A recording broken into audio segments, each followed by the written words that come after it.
बघा, एका मुद्दलाची दसादशे 9% दराने सरळ व्याजाने किती वर्षात दाम 3.25 पट होईल असा हा प्रश्न सोडवायचा कसा लेकरांनो? किती वर्षात हा जो मुख्य प्रश्न, याचा अर्थ आम्हाला प्रश्नामध्ये मुदत विचारली, म्हणजे नंबर ऑफ इयर्स, अर्थात नंबर ऑफ इयर्स.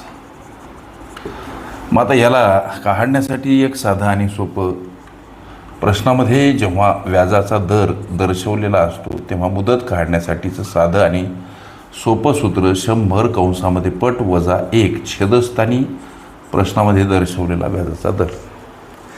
पुढे चला, आता 100 किती वर्षात 9% दराने रक्कम 3.25 पट होईल असं गणित म्हणते.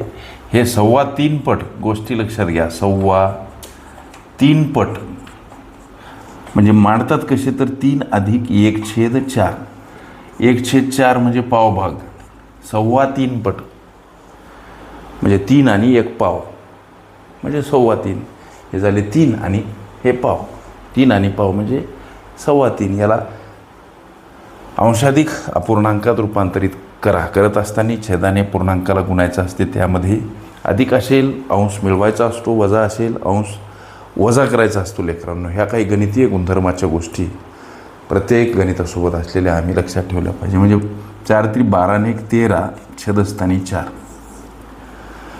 मग हे संक्षिप्त रूपांतरण हे 3.25 पट होत, अंशाधिक 3.25 पट अंशाधिक रूपामध्ये.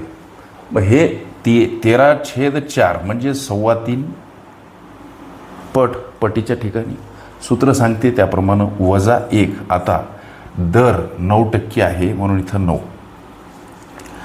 पुढं चला, 100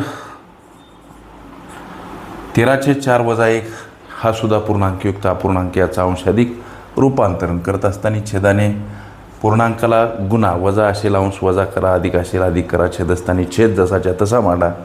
म्हणजे 4 इथं असं होईल 13 वजा 4 छेदस्थानी 4. गोष्टी लक्षात घ्या. परत हे छेदस्थानी दर. पुढं चला सर.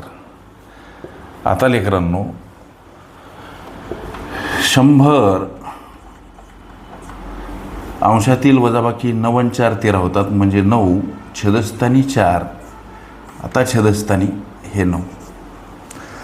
गणिताला व्यवस्थित लक्षात घ्या.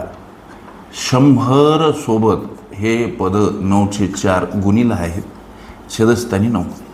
लेकरांनो, हा भाग कसा जातो? 4 × 25 100 होतात. मग आता या गणिताला इकडं वळतं करू. उरलं काय अंशस्थानी हो तर 25 सोबत गुणिला 9 छेदस्थानी 9. लक्षात घ्या. मग आता ह्या 9साठी हे 9 खलास 25 आणि हे वर्षामध्ये आलेली तुमच्या प्रश्नाची मुदत लक्षात घ्या. एका मुद्दलाची दसादशे 9% दराने सरळ व्याजाने किती वर्षात दाम 3.25 पट होईल? 25 वर्ष हे तुमच्या विचारल्या, अर्थात 25 वर्षात दाम 3.25 पट होईल हे तुमच्या विचारल्या प्रश्नाचं उत्तर. ओके. दाम दुप्पट तिप्पट चौपट ही माझी प्लेलिस्ट अवश्य बघा. त्यामध्ये विविध स्पर्धकांनी विविध अंगांनी विचारल्या संभाव्य अशा असंख्य प्रश्नांचा सराव तुम्हास करता येईल. ओके.